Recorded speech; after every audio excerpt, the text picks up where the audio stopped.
Welcome to Minds Under Construction, building a learner-centered classroom for career and technical education.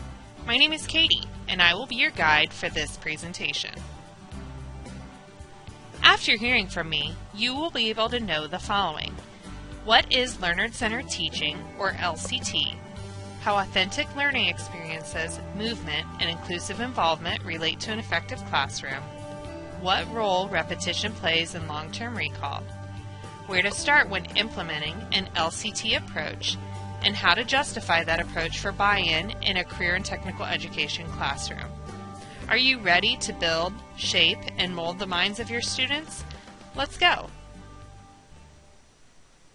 Repeat after me. The one who works is the one who learns. Again, the one who works is the one who learns. One more time. The one who works is the one who learns. Got it? I think so. So how do we get students to work? How about constructing a learner-centered classroom to effectively educate today's youth and adults in career tech? A what, you might ask? A learner-centered classroom and learner-centered teaching, or LCT, is about evaluating our students' opportunities to learn to the highest of peaks or optimal position for success. Easier said than done, right? Not really. LCT just takes a motivated educator that pays attention to the research and keeps their students' best interests in mind when organizing instruction. Sure, lesson planning is going to take a little more time initially. However, the students will pay greater attention, be actively engaged, and find the learning experiences meaningful and authentic. Are you ready to learn more about LCT? Let's get started. So let's keep it real. Authentic learning experiences have for years been noted in research as an effective way to provide students with meaningful real-world problems that must be solved. Take the students in the photograph. They are testing the water quality of a nearby river, teaching them skills that could lead to a future profession as a lab technician. Apprenticeships have employed the authentic learning model since their inception, as has career and technical education. However, increased workplace liability issues in recent years have placed limitations on some programs and have required teachers to create new experiences for their students, both in the classroom and the field. This is how amazing and authentic opportunities for our students have come to life. There are some common characteristics of authentic education today. These are things you are more than likely already doing and include activities having real-world relevance, activities requiring students to troubleshoot and solve complex problems, collaboration, reflection, and the presence of diversity of thought. Are you ready to build some authentic assessments for your own classroom? The following are some great examples: mock interviews, lab performances, product development, and public presentations, just to name a few. Career Technical Student Organizations, or CTSOs, also provide an amazing venue for practicing skills in scenarios that can and will be applied later in life. My students, for instance, participate in DECA, an organization that prepares emerging leaders and entrepreneurs in marketing, finance, hospitality, and management. With DECA, we compete at district, state, and national conferences in case studies that involve practical problems one might face in the business world. Inclusive involvement is another great way to foster an LCT environment. Providing students the opportunity to have a portion of control in a learner-centered classroom is also one of the essential components for success. Students are always playing the WIFM game, more so, what's in it for me? Well, they know what's in it for them when they help to design and implement the classroom policies, procedures, and expectations. It's called sharing power, or inclusive involvement. A great way to share power in a career and technical education classroom and lab is to start with a collaborative mission statement, a succinct definition of what the students' goals are for the year.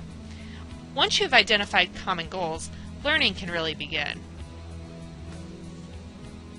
You will recall in the beginning of the presentation, I requested that you repeat after me the same phrase 3 times. The one who works is the one who learns. Why would I do such a thing? Because repetition and elaboration are research-proven strategies for long-term retention of information or recall. That said, in career and technical education courses, there are usually a significant number of standards that must be covered during the school year. If you simply cover the standards, long-term learning is not occurring. Our students will remain novices in their practice, and we are not building an optimal learning environment for them. We as educators need to shift that mindset away from covering to developing strategies for mastery or expertise. Career Tech programs are by design intended to help students evolve from a novice to an expert. Developing into an expert, however, requires the accumulation of knowledge over a period of years. That said, once expert status is achieved, one has gained knowledge and possesses an understanding with depth and breadth. Therefore, they are able to retrieve the information more rapidly for application in the workplace. In sum, they become a better quality employee. So how does one better prepare our students for the real world in employment? Improvements in instruction. By the teacher defining course learning outcomes, the key pieces we want our students to carry with them after the course is over, and for years to come, we narrow the scope to a manageable quantity of information. Once the outcomes are defined, educators can work towards designing effective strategies for their students to use, including that of repetition and remembering. One of my personal favorite strategies is to determine if the students have gained the knowledge and retained it by having the students explain what they have learned in their own words to appear for practice. Then they present it to the class. Much like the young lady in the photograph, if they can speak about it, then they generally know it. Therefore, the A will come. If they are not capable of paraphrasing the content, then more practice is required. With this exercise, teachers are also fostering public speaking skills, an ever-important area for building confidence and leadership qualities in today's youth.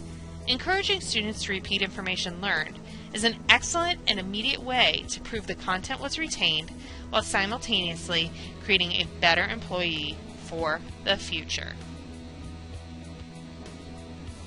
Integrating exercise in the classroom is important for all grade levels and content areas, career and technical education included. But where did the phenomenon begin, and how does it apply to LCT? In 1995, Carl Kottman, the director of the Institute for Brain Aging and Dementia at the University of California in Irvine, discovered that exercise ignites BDNF, or brain-derived neurotrophic factor. BDNF is essentially nourishment for our brain cells and keeps them growing and active. BDNF also generates the growth of new neurons. Since 1995, studies associated to BDNF have literally grown leaps and bounds, resulting in greater findings, including that a brain deficient in BDNF will ignore new information. So what does all of this mean to our classroom environments and learning? Educators should make a significant effort to implement movement within their classrooms when conducting activities to encourage the growth and development of new nerve cells in our students' brains. How do we use exercise in a classroom if we don't teach gym, you might ask? Career and technical education labs are an excellent venue for fostering movement and collaboration. If you're not a CTE teacher, simply adding in stability balls as a replacement for chairs is a great place to start. Students will be working on their core while also doing their in-class assignments. Other suggestions include roving reviews, where students walk around spilling their knowledge onto large post-it notes hung from the wall.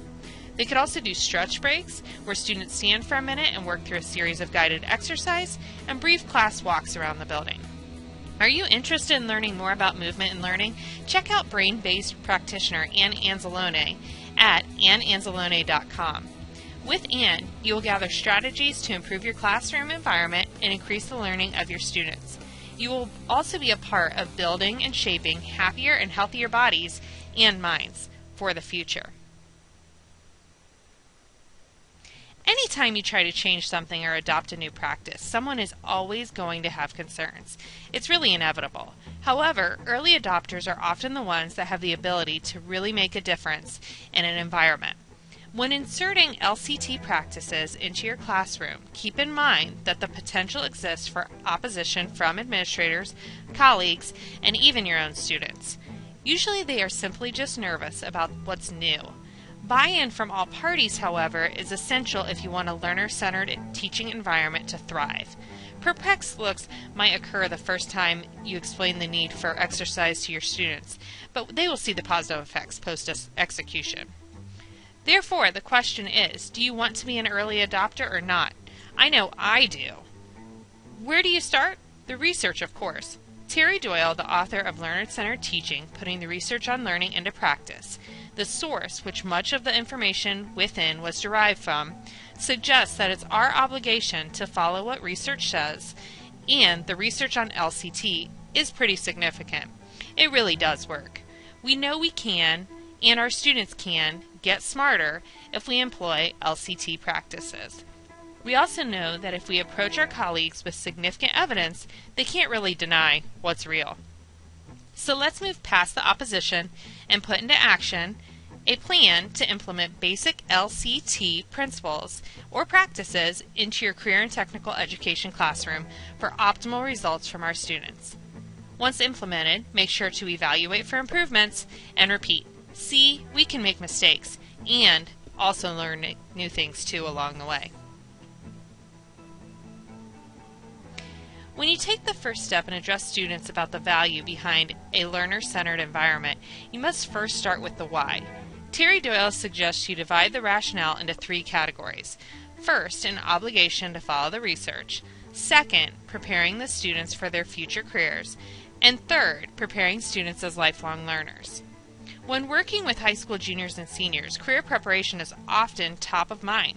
Typically, students enroll in career and technical education courses because they have already defined their desire to be a nurse, vet assistant, mason, HVAC technician, police officer, etc. Therefore, it's our job to provide relevance to all activities and assignments through authentic experiences, but also to ensure that our students understand the quote-unquote madness. LCT environments are unlike any traditional classroom. The students are the ones working, not us, the teacher.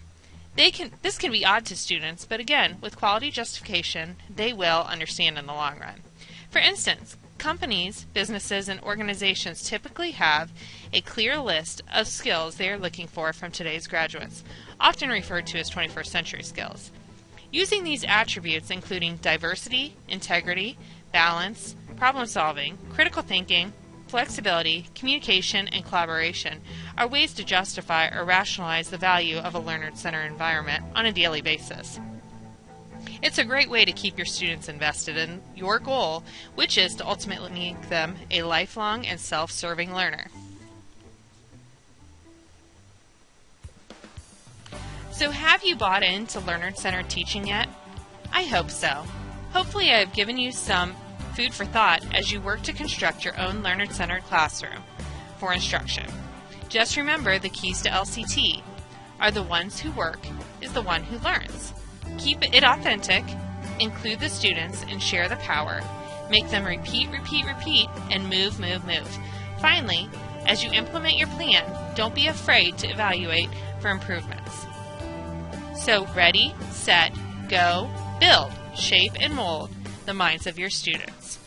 For more information on how you can make an immediate difference in your teaching practices and make a positive impact on your CTE students, check out Terry Doyle's site, learnercenteredteaching.wordpress.com, or the October 2013 edition of Techniques Magazine, CTE in the Brain.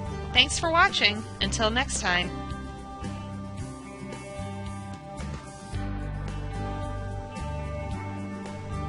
References for the prior presentation were provided by the following.